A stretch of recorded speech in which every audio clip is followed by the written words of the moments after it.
దివంగత మాజీ ప్రధాని రాజీవ్ గాంధీ ఆశయాలను కొనసాగిస్తూ కాంగ్రెస్ పార్టీ ప్రజా సంక్షేమం కోసం కృషి చేస్తుందని ఎమ్మెల్యే గండ్ర సత్యనారాయణరావు అన్నారు. జిల్లా కాంగ్రెస్ పార్టీ ఆధ్వర్యంలో దివంగత రాజీవ్ గాంధీ జయంతి వేడుకలను భూపాలపల్లిలో జిల్లా కాంగ్రెస్ పార్టీ ఆధ్వర్యంలో ఘనంగా నిర్వహించారు. ఎమ్మెల్యే గండ్ర సత్యనారాయణరావు, జిల్లా కాంగ్రెస్ అధ్యక్షులు బట్టు కరుణాకర్ ముఖ్య అతిథులుగా హాజరయ్యారు. ఈ సందర్భంగా రాజీవ్ గాంధీ విగ్రహానికి పూలమాలలు వేసి ఘనంగా నివాళులర్పించారు. వారితో పాటు ఎస్ఐఆర్ భూపాలపల్లి నియోజకవర్గ ఇన్ఛార్జ్ సిరాజుద్దీన్, మున్సిపాలిటీ చైర్మన్ బుర్ర కొమరయ్య గౌడ్, పట్టణ అధ్యక్షులు దాట్ల శ్రీనివాస్ రాజీవ్ గాంధీ విగ్రహానికి పూలమాలలు వేసి నివాళులర్పించారు. అనంతరం కేక్ కట్ చేసి పరస్పరం స్వీట్లు తినిపించుకొని సంబరాలు చేసుకున్నారు.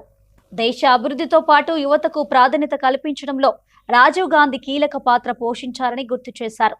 సాంకేతిక రంగంలో ఆయన తీసుకొచ్చిన సంస్కరణలు దేశ ప్రగతికి ఎంతో దోహదపడ్డాయని పేర్కొన్నారు. రాజీవ్ గాంధీ ఆశయాలను కొనసాగిస్తూ కాంగ్రెస్ పార్టీ ప్రజా సంక్షేమం కోసం నిరంతరం కృషి చేస్తుందని తెలిపారు. ఈ కార్యక్రమంలో కాంగ్రెస్ కౌన్సిలర్లు, జిల్లా కాంగ్రెస్ నాయకులు, కార్యకర్తలు, యువజన కాంగ్రెస్ నాయకులు, అభిమానులు తదితరులు పాల్గొని రాజీవ్ గాంధీకి ఘనంగా నివాళులర్పించారు. రాజీవ్ గాంధీ గారి 82వ జయంతి సందర్భంగా జిల్లా పార్టీ ఆధ్వర్యంలో నెహ్రూ కుటుంబానికి ఒక చరిత్ర ఉంది. ఈ స్వతంత్ర పోరాటంలో రాజీవ్ గాంధీ గారి నాయన నెహ్రూ గారు 12 సంవత్సరాలు జైలు జీతం అనుభవించి గాంధీ తాతతో పోరాడి స్వతంత్రం తెచ్చినటువంటి కుటుంబంగా, అదేవిధంగా రాజీవ్ గాంధీ గారి తల్లి ఇందిరాగాంధీ ఈ దేశం కొరకు ప్రాణ త్యాగాలు చేసినటువంటి కుటుంబంగా, రాజీవ్ గాంధీ కూడా ఉగ్రవాదుల చేతుల్లో ఈ దేశం కొరకు ప్రాణాలు అర్పించి రాజీవ్ గాంధీ ప్రధానమంత్రిగా ఉన్న సమయంలో 18 సంవత్సరాలకి ఓటు హక్కు కల్పించి, అదేవిధంగా ఒక సెల్ సిస్టమ్ విధానాన్ని, కంప్యూటరీకరణ విధానాన్ని, నూతన ఉత్తేజాన్ని, నూతన సంస్కరణను తీసుకొచ్చినటువంటి గొప్ప మహనీయుడు రాజీవ్ గాంధీ గారు. రాజీవ్ గాంధీ గారు మరణం ఈ దేశానికి తీరని లోటు. వారి ఆశయాలను సాధించడానికి వారి సతీమణి శ్రీమతి సోనియా గాంధీ గారు యూపీఏగా చైర్మన్గా ఉండి బడుగులకు, పేదలకు 100 రోజుల పనిని తీసుకొచ్చినటువంటి గొప్ప మహనీయురాలు. ఈ తెలంగాణ రాష్ట్రం కూడా ఏర్పాటుకు దోహదమైనటువంటి వ్యక్తి రాజీవ్ గాంధీ భార్య శ్రీమతి సోనియా గాంధీ గారు. రాజీవ్ గాంధీ కుమారుడు ఈరోజు రాహుల్ గాంధీ కన్యాకుమారి నుంచి కాశ్మీర్ వరకు ఈరోజు పాదయాత్ర చేసి 2 సార్లు ప్రధానమంత్రిగా అవకాశం వచ్చిన మన్మోహన్ సింగ్ ఇచ్చి ఈ దేశం నాకు ముఖ్యమని ఏఐసిసి అధ్యక్షునిగా కూడా ఈరోజు భారతదేశ Congress party, all India Congress party అధ్యక్షునిగా అవకాశం వచ్చిన ఒక దళిత బిడ్డకు అధ్యక్షునిగా ఇచ్చి ప్రజల కొరకు పనిచేసేటువంటి ఒక కుటుంబం నెహ్రూ కుటుంబం.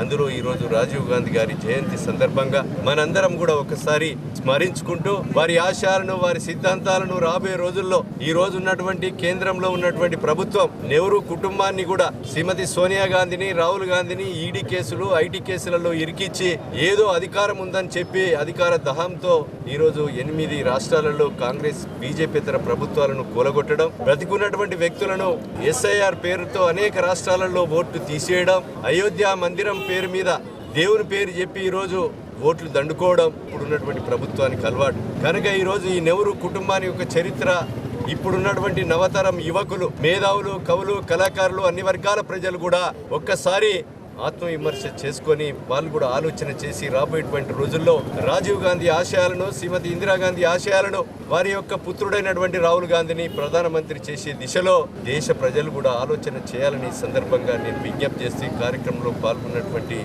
ప్రతి ఒక్కరికి కూడా హృదయపూర్వకంగా ధన్యవాదాలు తెలియజేస్తున్నాను. రాజీవ్ గాంధీ గారి 82వ జయంతిని పురస్కరించుకొని రాజీవ్ గాంధీ గారు ఈ లోకంలో లేకపోవడం కాంగ్రెస్ పార్టీకి తీరని లోటు. రాజీవ్ గాంధీ గారు ప్రధానమంత్రిగా ఉన్న సమయంలో ఈ దేశ భవిష్యత్ అంతా యువకుల చేతిలో ఉండాలనే ఉద్దేశంతో ఈరోజు 18 ఏళ్లకే ఓటు హక్కును తీసుకురావడం జరిగింది. అంతేకాకుండా ఈరోజు రాజీవ్ గాంధీ గారు సాంకేతిక రంగాన్ని, టెలికమ్యూనికేషన్ రంగాన్ని, ఐటీ రంగాన్ని మనమందరం కూడా సెల్లులలో వేరే దేశాలకు మాట్లాడుతున్నామంటే, అరచేతుల్లో ప్రపంచాన్ని చూస్తున్నామంటే అది కేవలం రాజీవ్ గాంధీ గారు ఆ రోజు వేసిన అడుగుల వల్లనే ఈరోజు మనం ఈ ప్రపంచాన్ని చూడడం జరుగుతుందనే విషయాన్ని సందర్భంగా తెలియజేయడం జరుగుతుంది.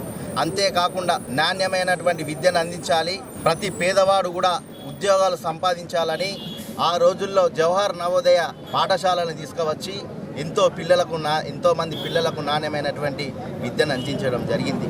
అంతేకాకుండా విదేశీ పెట్టుబడి తీసుకువచ్చి ఎంతోమందికి ఉద్యోగాలు కల్పిస్తూ పాటు ఈరోజు పంచాయతీరాజ్ శాఖలో కూడా మహిళలు ఉండాలి, వారికి కూడా స్థానం కల్పించాలనే ఉద్దేశంతో ఈరోజు పంచాయతీరాజ్ చట్టంలో 33% రిజర్వేషన్ తీసుకురావడానికి కీలక పాత్ర పోషించిన నాయకుడు ఈరోజు రాజీవ్ గాంధీ గారు. వారు ఈరోజు లేకపోవడం కాంగ్రెస్ పార్టీకి తీరం లోటని, వారు ఎక్కడున్నా కూడా వారి ఆత్మకు శాంతి చేకూరాలని, అంతేకాకుండా వారి తనయుడైన రాహుల్ గాంధీ గారిని ఇక్కడ ఉన్నటువంటి కాంగ్రెస్ పార్టీ నాయకులు, ఎన్ఎస్యుఐ నాయకులు, యూత్ కాంగ్రెస్ నాయకులు రాబోయే రోజులలో రాహుల్ గాంధీని ప్రధానమంత్రి చేయడమే లక్ష్యంగా ఒక సైనికులాగా పనిచేయాలని ఈ సందర్భంగా తెలియజేయడం జరుగుతుంది.